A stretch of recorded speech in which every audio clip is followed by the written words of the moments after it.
At its core, Mad Max is a game about the death of hope. It's about learning to find something to cling to in a pointless existence of murder and regret, and then watching it turn to ash in your hands.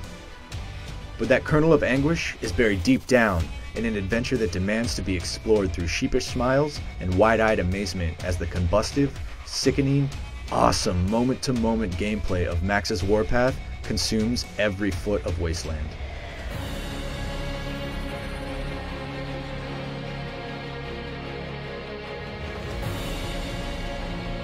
Welcome to the Great White, the spit of Wasteland in which we find Max stripped of his car and means of escaping. Fortunately, the dejected mechanic Chumbucket sees Max as the ordained prophet of his pseudo-religion, sent to help build and drive the magnum opus, the greatest vehicle the Wasteland will ever know. Though it's an engaging premise, most of the traditional storytelling disappears until the near end, and it ultimately succeeds. I had a genuine reaction to Max's tale, but I wish more of it had been told throughout my 30 to 40 hour playtime. Until that climax, the striking atmosphere and ugly beauty of the world carries the tone. Despite graphical quirks and an unsteady frame rate, the Wasteland is alive with personality and indifference, and it may be the true star of Mad Max. The layers of excellent systems behind Mad Max's gameplay are what really drive the moment-to-moment experience forward. Its incredibly deep progression mechanisms urge you to complete an exhaustive list of challenges to increase your rank and base attributes. You'll also collect scrap, the Wasteland's currency, to upgrade individual pieces of armor, weapons, tools, combat moves, and even Max's look. And that's all just Max.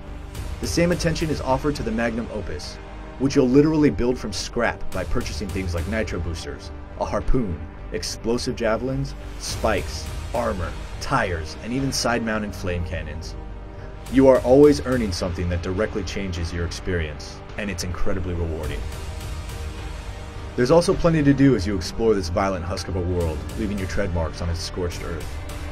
In the lengthy process of wresting control of the Wasteland from its brutal, established warlords, you'll destroy their refineries, you kill their top dogs, burn their fuel depots, and topple their gruesome intimidation totems. All of these activities are great, and engaging in their own right, but they begin to suffer from diminishing returns as their rinse-repeat nature sinks in down the stretch. Mad Max's combat is the great promise at each of these destinations. Both behind the wheel and on foot, there's an exciting flourish that comes with murdering the roaming warbands of the Great White. Melee combat is an instantly recognizable, absolutely brutal dance of attacks and timed counters, while some added depth can be found in the addition of weapons, executions, chain attacks, and Fury Mode, Max's bloodlust that turns him into a one-man wrecking crew. Vehicle combat is a high-speed gnashing of metal and the best part of Mad Max's overflowing action.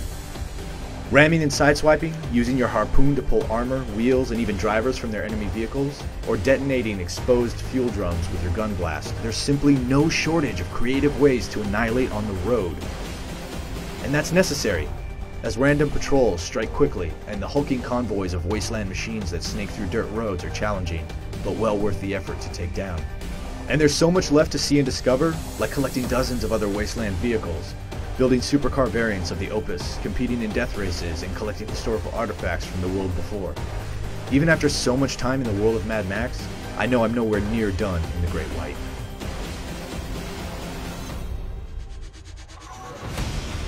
Mad Max is a juxtaposition of exciting, thrilling fun, set in a world of disgusting, primal depravity, like a singing telegram informing you of a death in the family, or an ice cream cake with your terminal test results written in frosting. It's a conflicting place of despair, a personal playground of explosive action and compulsive, unending progression that I can't wait to get back to, and one hell of a ride. For more on Mad Max, stick with IGN.